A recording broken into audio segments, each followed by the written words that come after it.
This is what causes the regime to restrict internet access, tear down satellite dishes, shoot unarmed student protesters, and imprison political reformers. Oppressive regimes cannot endure forever. And the day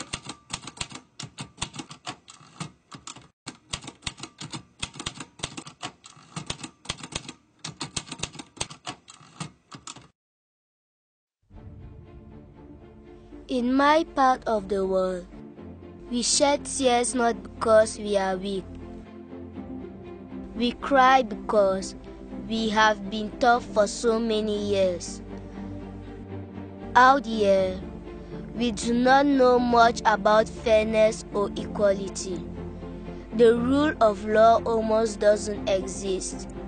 Here, all we have grown to know is intimidation, fear, arrest, and torture. We are used to disappearance and brutal killings. Now, death does not even scare us. Our lives are a constant uncertainty. We have learned to live one day at a time, hoping for a change we know is not going to come. Everything that is ours, even our human rights, get taken away from us. When we complain, the wicked regime descends on us without mercy. The regime is above the law. They get away with everything. We are a peaceful people, and mostly, we are taken for granted. However, we know how to fight for our rights, and our oppressor is frightened by our unity and determination. They know the truth, yet choose to distort history. But how did we get here? How did we even get to the point where the government ultimately had to shut down our internet?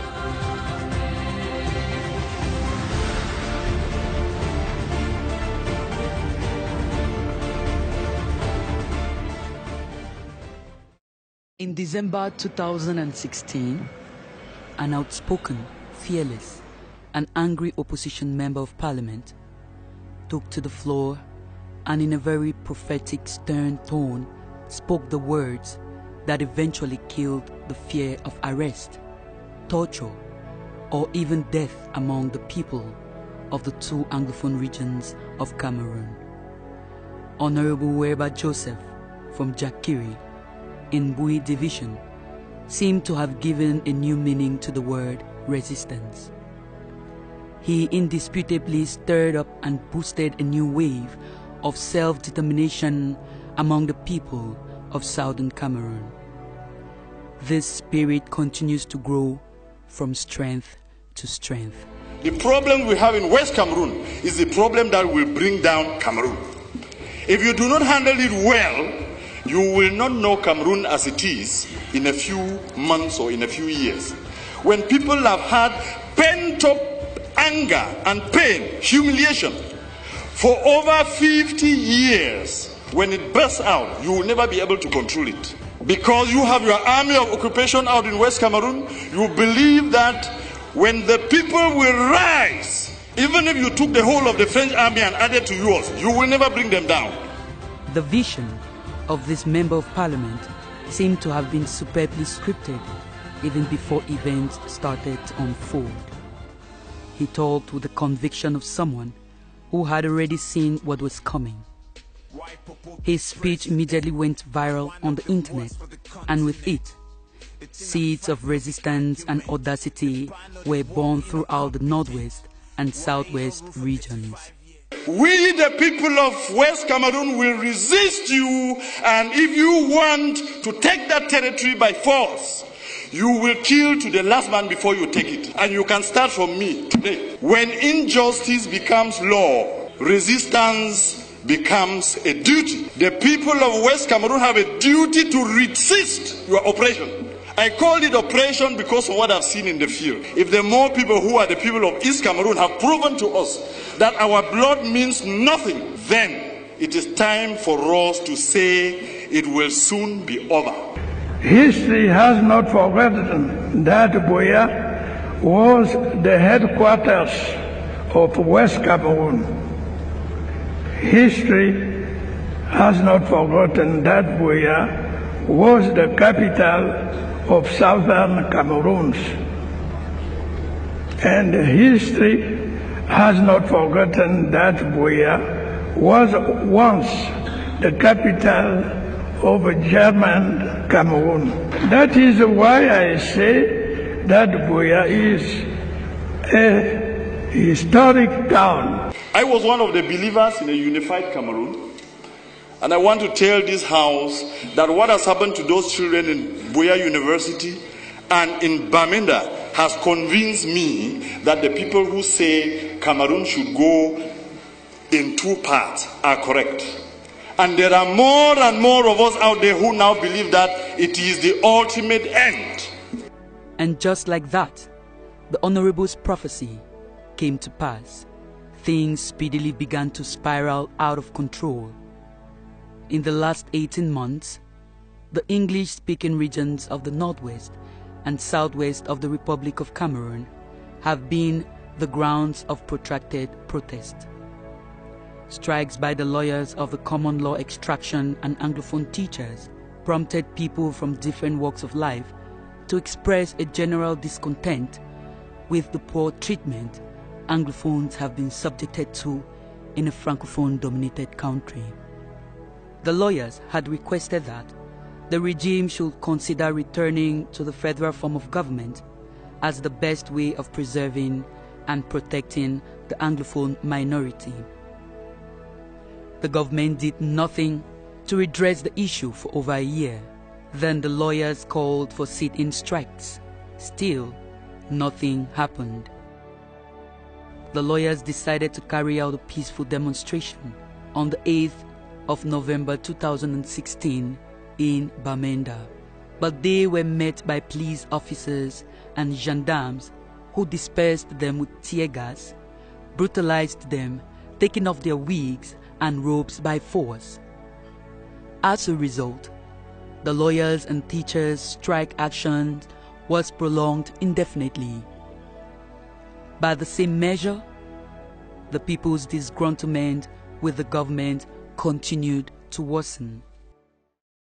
At this point, Issa Chiruma Bakari, the Minister of Communication, repeatedly stated that the protests were as a result of external influence and that social media is a new form of terrorism.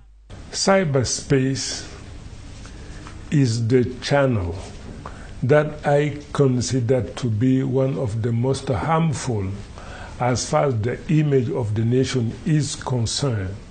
Because most of those who use this channel of expression to talk about their country, they give the impression not to be happy with their nation. But as far as the cyber is concerned, we have a problem with people who are behind, because you are dealing with people that you cannot see. They always blackmail.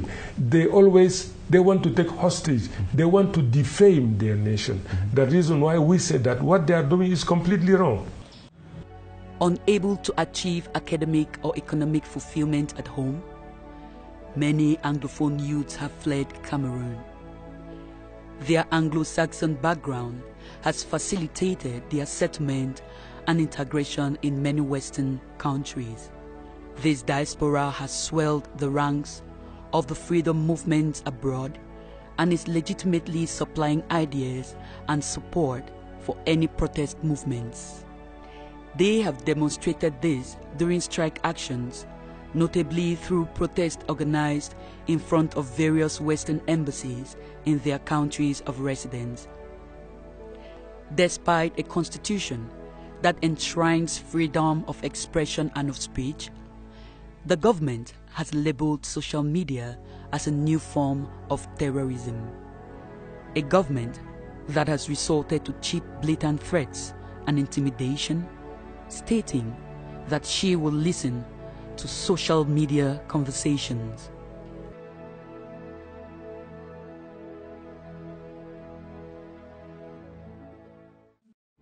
On the 17th of January 2017, in a truly remarkable act of fascist desperation, the government of Cameroon decided to completely shut down the internet in the northwest and southwest regions. The people of these two English-speaking regions experienced and endured what is now officially the longest internet blackout ever recorded in history. The Minister of Communication, now notoriously known as the Minister for Propaganda, gave the most bizarre explanation that the internet was cut off because Anglophones still needed to learn how to use it. I was more frustrated by the fact that government will arrest people on the road, seize their telephones, access their data, and then send them to maximum security prisons in Yaoundé. And when there is no law in Cameroon that provides government, because it would have been a court order that will authorize the government to take your phone and access the data there, and then send before you are arrested. But the government of Cameroon actually arrested people, sentenced them to, kept them under subjugation for a number of months because they saw information on them. The United Nations remained quiet about the issue, making only vague and diplomatic charged statements through its special envoy to Central Africa, Mr. Francois Luceni Fall. You shut down internet is what you would call in international or collective punishment. You're punishing the peoples of the southern Cameroons for what? We have a war in the north, the three northern regions have been affected. Has internet never been disconnected? If it happened in Douala or in Yaoundé, if this uprising or this protest took place in Douala or Yaoundé, would you shut down the internet? How do you shut down the internet for at least 8 million people? And you think that we would sing hallelujah and sing your praises? It is farcical. It is gross and systematic violations of the rights of the people. Our right to have access to internet, to information, it's sacrosanct. And you violate it because you are threatened by people clamoring for their basic rights. Renowned practicing lawyer Barrister Ben Muna, whose chambers has been defending hundreds of detainees linked to the Anglophone crisis at the military tribunal in Yaoundé, also strongly condemns the government's cruel decision to cut off the internet in the northwest and southwest regions. By cutting the internet from the people in the northwest and southwest region, the government was punishing the people of that region, whether or not they were guilty of any perceived crime which the government was trying to prevent at the time. This was a breach of the treaty against collective punishment. And just like the Minister of Communication, the Secretary General in the office of the Governor of the Northwest region attempted a lame justification for this blatant discrimination. He seemed to be ignorant that the Anglophones have remained aware of their history and know that they have a state of their own. The drowning of Southern Cameroonian voices that have peacefully protested and asked for a return to a federation has led to the creation of pressure groups that have gradually radicalized and changed positions to restoration or separation. Policy matters are handled in a very serious and in a very delicate way. You have a situational room. You have key stakeholders who come and sit. Experts in development, experts in communication, experts in security, experts in administration, who come and sit in a situational room. If in the situational room an objective analysis is made and the conclusion is made that internet is causing us more harm than good, we have to suspend it. We cannot allow internet to destroy the very fabric of our society. If your hand causes you to sin, cut it off. So the Bible says. First of all, I don't believe the situation room story. I don't. Because when you sit in a situation room, you have data, you have analysis, you have your collected opinions from the people. So people who sit in a situation room are not deciding according to what they think in that little room. They are deciding according to what the data, what has been gathered as information is telling them.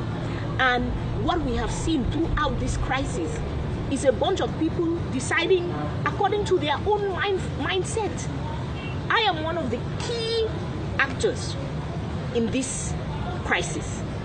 We have been on the ground in Northwest and Southwest. We were at the center of the Bring Back Our Internet campaign. Nobody has ever contacted us to ask, what do you think? If at any moment internet is posing us a national security threat, we have to carry out the same exercise. Because if our nation disintegrates while we have internet, you and I will not. We are sitting here because there's peace and security, because we can move around. So, you want us to have internet and lose our nation? I say no. If we can pay the price of not having internet for 1 day, or for 1 week, or for 1 month, and keeping our nation intact, I think that tomorrow we'll be proud to say we paid the price. There's always a price to pay. A knife is a good tool, but it's a bad tool. So you can use a knife to cook your food, but you can also use your knife to kill. We're not going to go into the market and seize all knives because you can use it to kill somebody. So it was wrong. There's no way we are going to progress or do anything these days without the internet. The most primitive people are the people who realize that internet is not useful. The government shut down of the internet in specifically the English-speaking zone in Cameroon was in the first place a clear act of discrimination. Cameroon has been a state party to the International Covenant on Civil and Political Rights since 1984. Now I mention this because the key ingredients of human rights as they pertain to freedom of expression, the right to information, particularly the worldwide web, the global international information highway, all of those are understood to be part of that package. The government shutdown of the internet, as I said, in the first instance was a discriminatory move. In effect, the shutdown privileged French-speaking Cameroonians who live in a zone not part of the English-speaking zone. International laws and covenants do not seem to mean anything to the government of Cameroon. It is a government that brazenly tramples on its own constitution, and its officials are always quick to defend it with impunity. You use the social media to propagate hate message. You use the social media to propagate secession. You use the social media to break a country, which is bad. The internet was being used to threaten the integrity of the nation. The people who thought it wise to cut internet are patriots, people who believe in this country, people who have the Cameroon spirit. The idea of the government, as I heard the Minister of Communications say, was that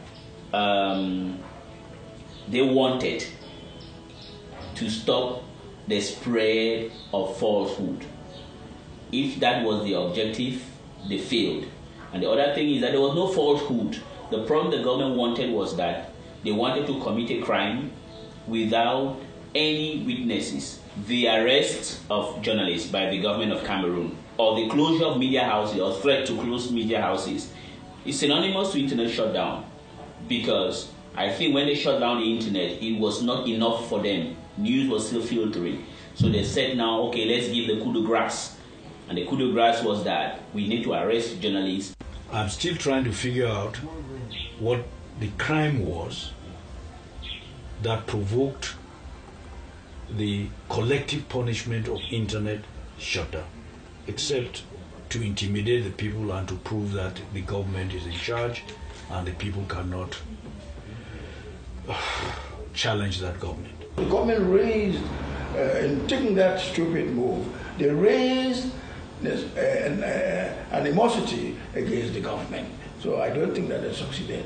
The internet has become a very important tool in communication. Today, if you don't have internet, you may not really have the freedom of communication, because most people who don't write letters these days, and we use the internet. And so it was a very important breach of human rights.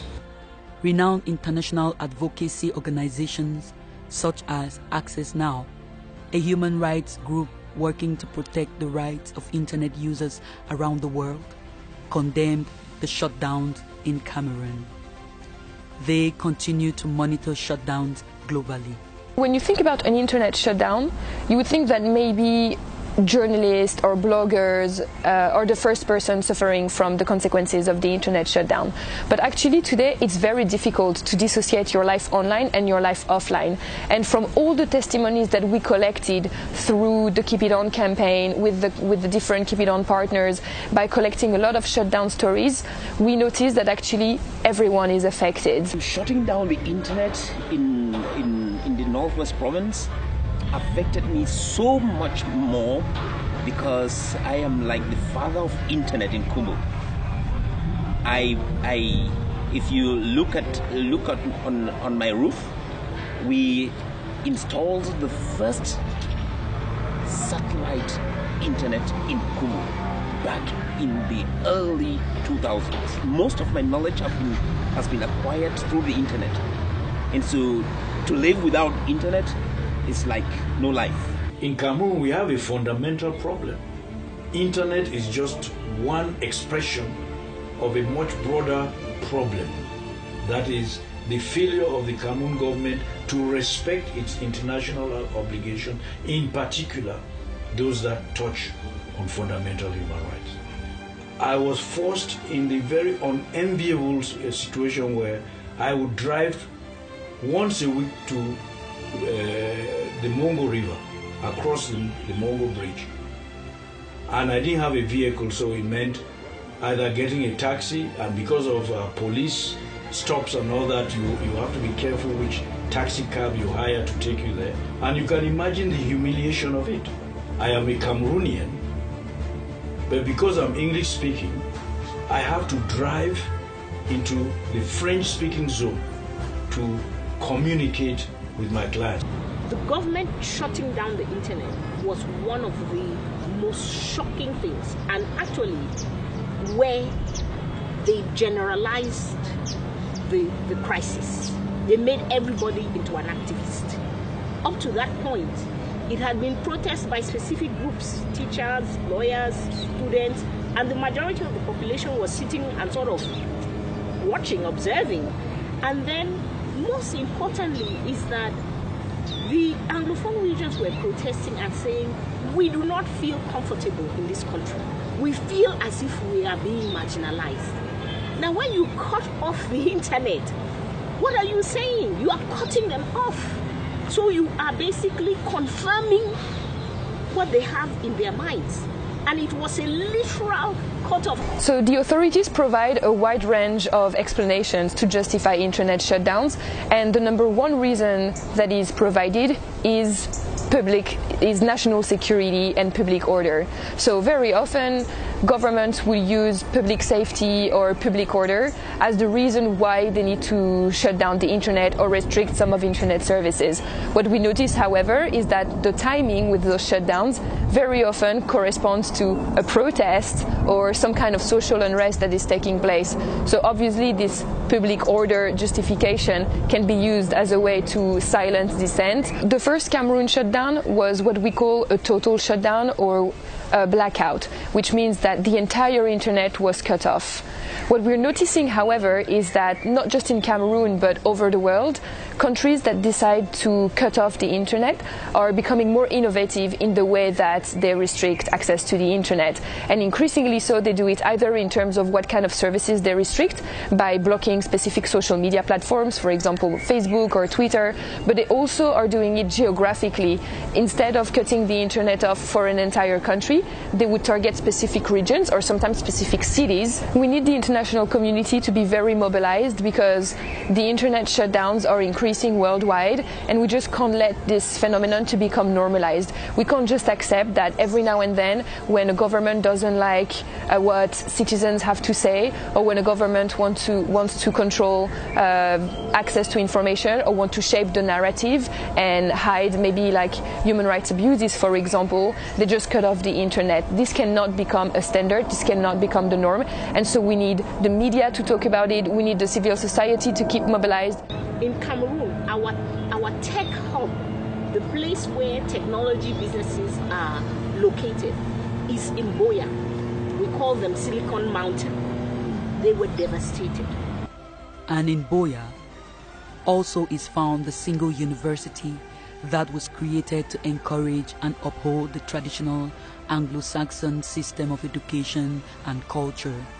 Churchill Nanje, the pioneer of what is known today as the Silicon Mountain, the Cameroon Technology Hub, experienced firsthand what the internet shutdown really meant for the business in Buea.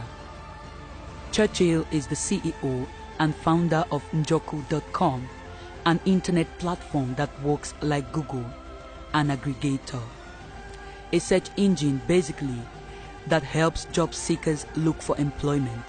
The digital economy and all other emerging startups in this vibrant town suffered a crippling blow.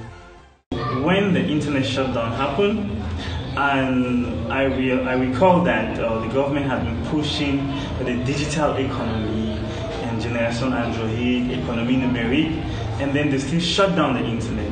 I actually felt like somebody somewhere doesn't know what they're doing, because you can't say that you are supporting the digital economy and then you have the Silicon Mountain in Buea, which has a lot of young entrepreneurs in the digital economy trying to change the lives of other people in their communities, and then you cut off the internet and then still say you support the digital economy. It was controversial, and I felt like somebody needed to understand better what the digital economy they're talking about is. So maybe somebody at the level of the government needs to understand better how the digital economy works and how something like an internet shutdown will affect the digital economy. So Access Now has been working on the issue of internet shutdown for quite some years now, and we are coordinating the Keep It On campaign. The Keep It On coalition has over 160 members across the world, and together we share information, we share awareness, but we also campaign together to fight against internet shutdowns and to provide alternatives to people who are facing this issue. So as soon as our partners informed us that there was a shutdown going on in Cameroon, we immediately mobilized, put up a letter asking the authorities to stop the internet shutdown, and took part of the campaign Bring Back Our Internet. We didn't plan for this, so we had to take some time, we strategize and try to figure out a way to move on, because I have a philosophy. I always tell people there is always a way forward. So what we had to do was we had to move to Douala, Yaoundé, and maybe stay there and work there, or visit Douala every day and come back in the evening. So it was practically very, very expensive. It cost us millions and millions of francs CFA to just be sustainable within those 3 months. So it made my business, my life very, very difficult. It didn't make sense to just cut off the internet when some people use it to earn a livelihood. Dr. Ken Stevens, Cameroon's top music video director, who also lives and works in Boya, and of course is part of the Silicon Mountain generation in the domain of art and entertainment, also felt the hurtful pinch of the internet shutdown. So without the internet, I won't be here. Yes, that's very correct, because I learned everything through the internet. Everything I learned today, and I'm still learning to date, is with the internet. So it's a very, very important aspect. It's a very, very important media in my life that I can do without. So the feeling I had around the shutdown of internet in the northwest and southwest regions, firstly, I knew that the internet wanted to come back, but I didn't know when. So, and secondly, there was these rumors around getting, I think there's this plate or this internet plate or something from Camtel or whatever, and it was about $1 million francs or so. So I was thinking or planning to buy that because I could not do without the internet. Without the internet during that period, it was very difficult for me to explore ideas, and I felt like I was in a prison or in a cage. So hopefully we don't get another shutdown of the internet in the southwest and northwest region of this country, because the absence of internet helps to disrupt or slow down the growth of talent. Without the internet, I won't be able to do research for myself, and without proper research, I won't be able to teach others and help young people grow. Alain Ntef lives and works in Yaoundé. He is the co-founder and CEO of Gifted Mom. He developed a mobile health application that uses low-cost technologies to improve the health conditions of pregnant women and newborns in underserved and disconnected communities. His operations are mostly in the northwest and southwest regions.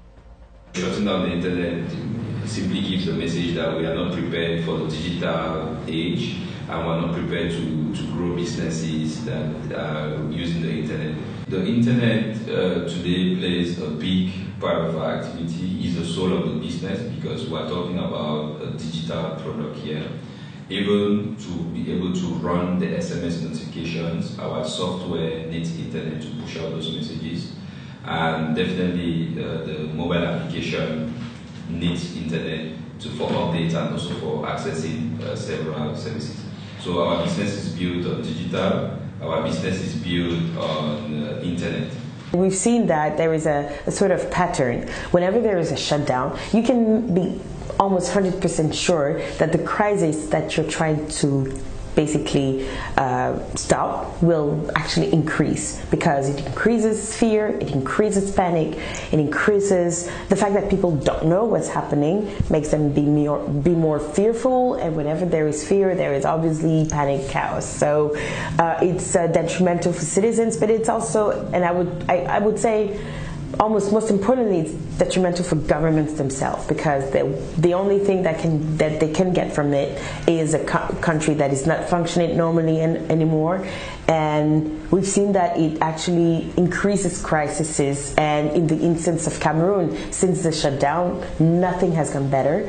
And we are even more talking. We are even talking more and more about a civil war. The country being on the brink of a civil war. I am sure that if there hadn't been the shutdown, well, there would have been solutions brought on the issue of the Anglophone crisis. We at Internet Sans Frontières, we think that if a country decides to cut itself from the rest of the world and the rest of the internet, well, it should, there should be consequences.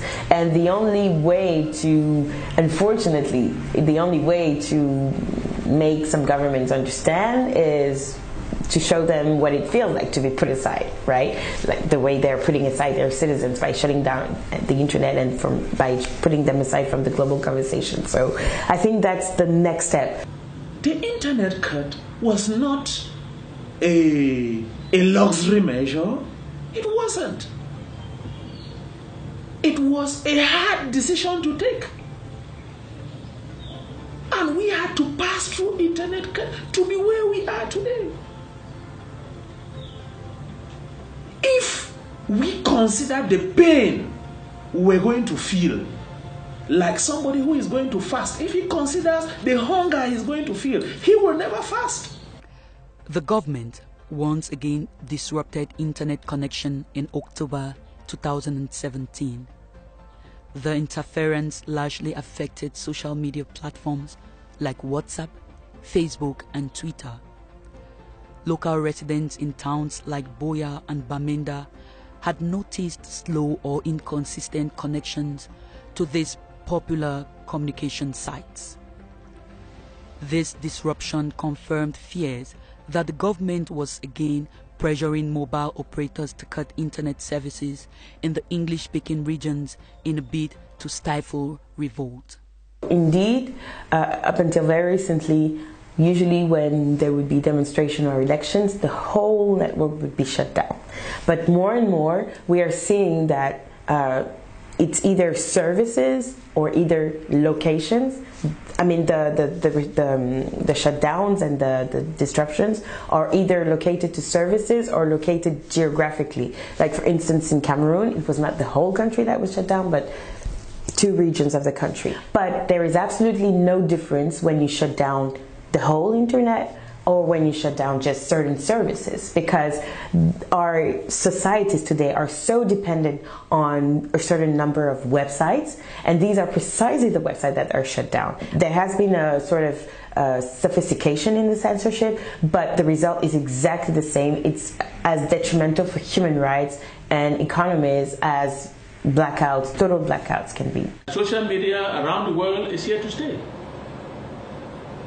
They thought that the social media was affecting the way English-speaking children are feeling about the marginalization which has been going on. And in order to keep people in the darkness, they cut it off. And in spite of calls around the world, they didn't care. They did it the first time for more than 3 months, and they did it the second time. The only time they brought it back was when CAF, the African Football Association, was coming to inspect the stadium in Limbe. That's when they put it back on. Cameroon is a divided country. Why did they decide only to focus on the Anglophone regions of Cameroon?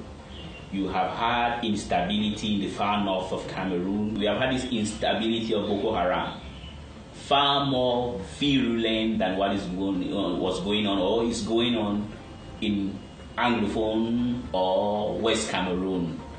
Why did the government not ban or suspend internet in the 3 greater northern regions? When you shut down the internet, it means people cannot use banks. In the beginning, they shut it down for everybody. So a lot of people survive in Cameroon from the remittances they receive from people abroad.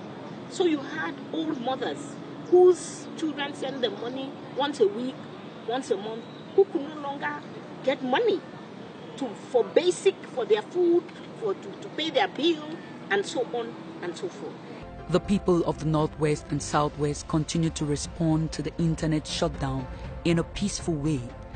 They were aware it is their right to have access to the internet. It will not work because you are talking about communication for the entire population, because you want to stop a few activists from being able to send messages to one another. What is the result when you cut off everybody? Is that you have isolated those people and you have created them into a block where a few people were feeling hurt and marginalized. Now the entire block is feeling hurt and marginalized. Cutting off the internet was a stupid thing to do, was a bad thing to do. They wanted a shutdown, blackout total. That's where they failed. They failed because people now came out with a way to circumvent the internet ban, using VPN, using smart chat. So they failed, and they have failed woefully. Is indeed going through a very serious crisis, and I'm sure and I know that connectivity and internet freedoms will be the only ways for the country to have everybody sit down at a table, talk to each other, and try to solve the problems that we have. If we don't do that, if we don't protect internet freedoms, we're jeopardizing other freedoms and stability and many other issues for the country. We as civil society organization, we may have some solutions, so listen to us and talk to us more. It is important to hold governments into account.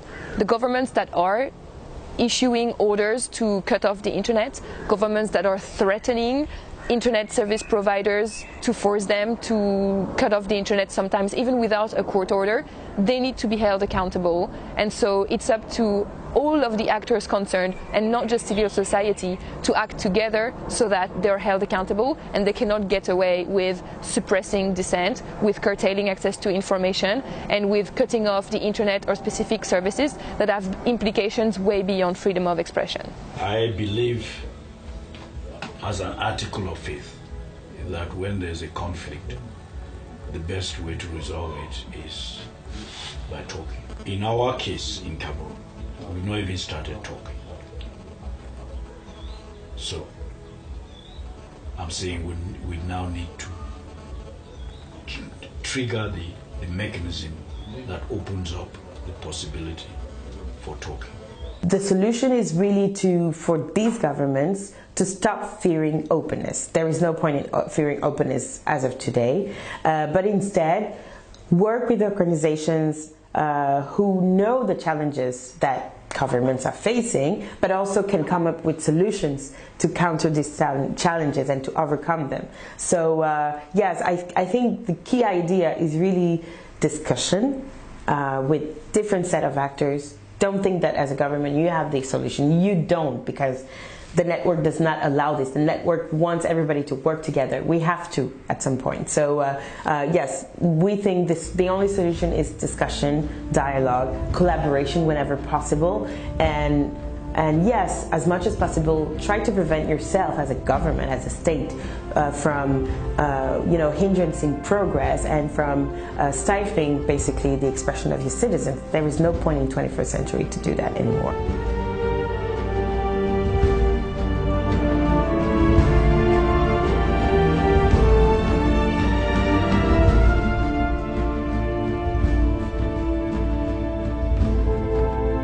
The scourge of our planet today is a small group of rogue regimes that violate every principle on which the United Nations is based. They respect neither their own citizens nor the sovereign rights of their countries. If the righteous many do not confront the wicked few, then evil will triumph. When decent people and nations become bystanders to history, the forces of destruction only gather power and strength. This is what causes the regime to restrict internet access, tear down satellite dishes, shoot unarmed student protesters, and imprison political reformers. Oppressive regimes cannot endure forever, and the day will come when the people will face a choice. Will they continue down the path of poverty, bloodshed, and terror, return to the nation's proud roots as a center of civilization, culture, and wealth, where their people can be happy and prosperous once again?